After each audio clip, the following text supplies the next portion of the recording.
Thank you Jesus. धन्यवाद देते हैं, धन्यवाद यीशु। पवित्र पवित्र परमेश्वर पिता, हम धन्यवाद देते हैं खुदावन यीशु के नाम में। प्रभु, एक बार फिर से हम आपके पाक चरणों के तले आते हैं। खुदान परमेश्वर पिता, इस बार पिता परमेश्वर पिता अद्भुत वचनों को लेकर प्रभु से पिता परमेश्वर पिता तो हमें आने सहायता करे, सुनने में, समझाने में, सिखाने में प्रभु सहायता कीजिए। खुदान परमेश्वर पिता, हम धन्यवाद देते हैं और जितने सुनने वाले प्रभु उन पर तेरा अनुग्रह आ जाए मेरे खुदान परमेश्वर, तेरी आशीष ठहरने पाए प्रभु से पिता परमेश्वर। सबको सुनने के लिए कान दे प्रभु, और सुनकर प्रभु केवल पिता सुने नहीं प्रभु, परंतु प्रभु उसमें चलने पाए खुदावन यीशु मसीह के सामर्थ्य नाम में, आमीन। मेरे प्रियो, हम प्रभु का धन्यवाद देते हैं कि खुदा ने फिर से आज हमें यह अवसर दिया है कि आपके साथ हम प्रभु के वचनों को शेयर कर सके, संगति कर सके। मेरे प्रियो, आज की जो टॉपिक है परमेश्वर की सेवा के विषय में हम देखेंगे आज कि हम परमेश्वर की सेवा कैसे करेंगे। अब आप लोग निकाल लेंगे यूहन्ना 12:26 आप लोग निकालेंगे, और वचन इस प्रकार कहता है, यदि कोई मेरी सेवा करे तो मेरे पीछे हो ले, और जहाँ मैं हूँ वहाँ मेरा सेवक भी होगा। यदि कोई मेरी सेवा करे तो पिता उसका आदर करेगा। सो प्रियो, इस वचन का अर्थ है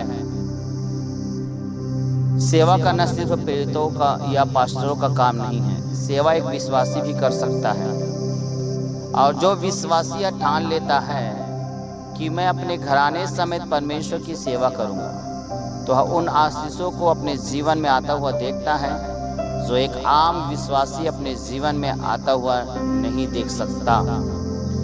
बाइबल में हम यहोशू के विषय में पढ़ते हैं 24 अध्याय 15 पद में, यदि यहोवा की सेवा करनी तुम्हें बुरी लगे तो आज चुन लो कि तुम किसकी सेवा करोगे, चाहे उन देवताओं की जिनकी सेवा तुम्हारे पुरखा महानंद से उस पार करते थे, चाहे एमोरियों के देवताओं की सेवा करो जिनके देश में तुम रहते हो, परंतु मैं तो अपने घराने समेत यहोवा की सेवा नित्य करूंगा।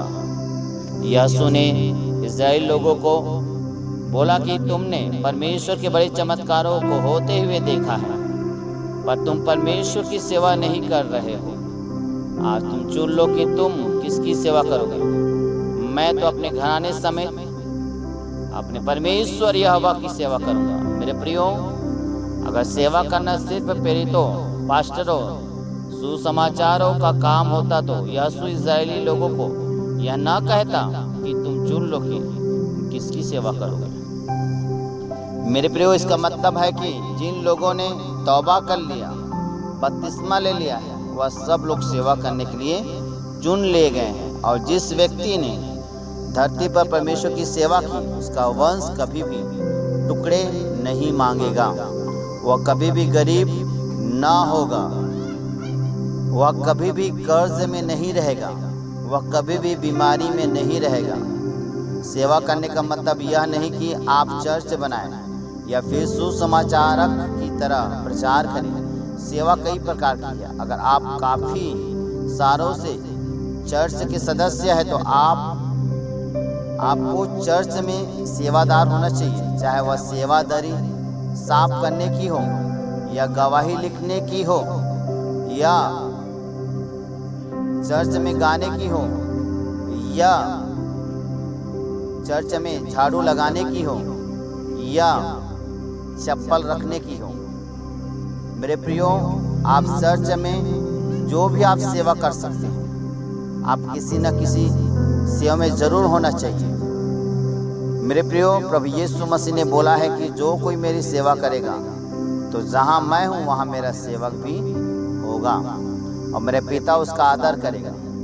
जरा सोचे कि खुद परमेश्वर कह रहा है कि मेरा पिता उसका आदर करेगा। वह आदर किसी भी प्रकार का भी हो सकता है। इसलिए जो सेवक सच्ची रीति के साथ परमेश्वर में सेवा करते हैं, उनके खिलाफ जो कुछ मर्जी हो जाए, लेकिन उनका आदर प्रतिदिन बढ़ता ही जाएगा। हालेलुया। इसलिए मेरे प्रियो, अगर आप चाहते हो कि जो आशीष आदर परमेश्वर ने आपके लिए रखा है वो आपको मिले, तो उसके लिए आपके जीवन में परमेश्वर की सेवा होनी ज़रूरी है। मेरे प्रियो, मैं बता देना चाहता हूँ, जब मैं प्रभु में नहीं था, प्रभु ने मुझे चुना और मैंने निर्णय लिया कि मैं प्रभु की सेवा करूँगा। मेरे प्रियो, मैं आपको बता देना चाहता हूँ कि मैं जो है पढ़ा लिखा हूँ और मेरे जितने मित्र सब नौकरी में हैं, लेकिन प्रभु ने मुझे अलग बुलाहट से बुलाया है। मैं निर्णय ले लिया कि मैं प्रभु की सेवा करूँगा, और जब से मैंने यह निर्णय लिया, प्रभु ने मुझे आशीषों से भरा है। तो प्रियो, आप भी चाहे वह सेवा कोई भी क्यों ना हो, तब आप परमेश्वर से आदर और आशीष पाएंगे। जब हम प्रभु की सेवा करते हैं मेरे प्रियो, तो प्रभु हमें आशीष भी देता है, हमें आदर भी देता है और बरकत भी देती है। इस दुनिया में सबसे बड़ी सेवा है तो प्रभु की सेवा है, सबसे बड़ी सेवा, क्योंकि खुदा ने पूरी दुनिया को बनाया है अपनी महिमा के लिए, अपने राज्य के लिए। इसीलिए मेरे प्रियो, हम अपने जीवन का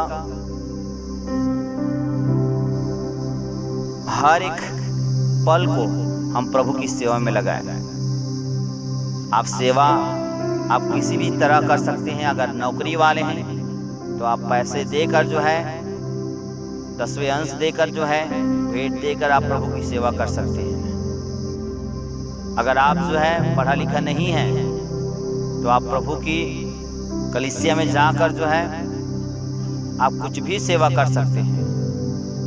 तब परमेश्वर की आशीष और आदर आप पाएंगे, क्योंकि जो भी परमेश्वर की सेवा करता है वह हमेशा ऊंचाइयों पर रहता है। जैसे हम यीशु को देख सकते हैं, दाऊद को देख सकते हैं, अब्राहम को देख सकते हैं, मूसा को देख सकते हैं। जब उन्होंने परमेश्वर की सेवा करने ठानी तो परमेश्वर ने उन्हें कितना उन्नति दिया। परमेश्वर ने किसी को राजा बना दिया, किसी को मंत्री बना दिया। परमेश्वर जो है कभी भी आपको हाथ फैलाने वाला नहीं बनाता है, आपको हाथ फैला कर दूसरों को देने वाला बना देता है, क्योंकि उससे बड़ा सेवा इस दुनिया में कोई सेवा नहीं है। परमेश्वर जो है, आप उसकी जब सेवा करते हैं मेरे प्रियो, तो परमेश्वर उस सेवा को देखकर परमेश्वर आपके परिवार को, आपके फैमिली को, आपके फाइनेंस को, आपके जीवन को चेंज कर देता है। इसलिए मैं प्रियो, परमेश्वर की सेवा सबसे बड़ा उत्तम सेवा है। हम जानते हैं, बाइबल बताती है, एक बार यीशु मसीह मरियम और मार्था के घर में गई तो बाइबल बताती है कि मार्था जो है खाना पीना की सेवा में लग गई, लेकिन यीशु मसीह जो है, यीशु मसीह के मरियम ने यीशु मसीह के चरणों में वचन सुनना, और वचन जब सुना उसने, तब मेरे प्रियो यीशु मसीह कहता है कि मरियम तूने उत्तम भागों को चुन लिया है। इसका मतलब ये है मेरे प्रियो कि उन्होंने वचन को महत्व दिया, यीशु को महत्व दिया। मतलब प्रभु के सम्मुख बैठने का, परमेश्वर की सेवा करने को उन्होंने ज्यादा महत्व समझा। इसलिए उसने कहा कि तूने उत्तम भागों को चुन लिया है। सो प्रियो, हमें हमेशा प्रभु की सेवा करते रहने हैं, चाहे दरी बिछाने का हो, चाहे चप्पल को साइड करने का हो, चाहे कुर्सी बिछाने का हो, चाहे कुछ भी प्रभु के लिए करने का हो, चर्च का सहयोग करने का हो, जैसा भी आपको उचित लगे, आप में जो भी आपके काबिलियत है उसके अनुसार आप प्रभु की सेवा करें मेरे प्रिय। प्रभु इस वचन के द्वारा परमेश्वर आपको आशीष करे। आमीन।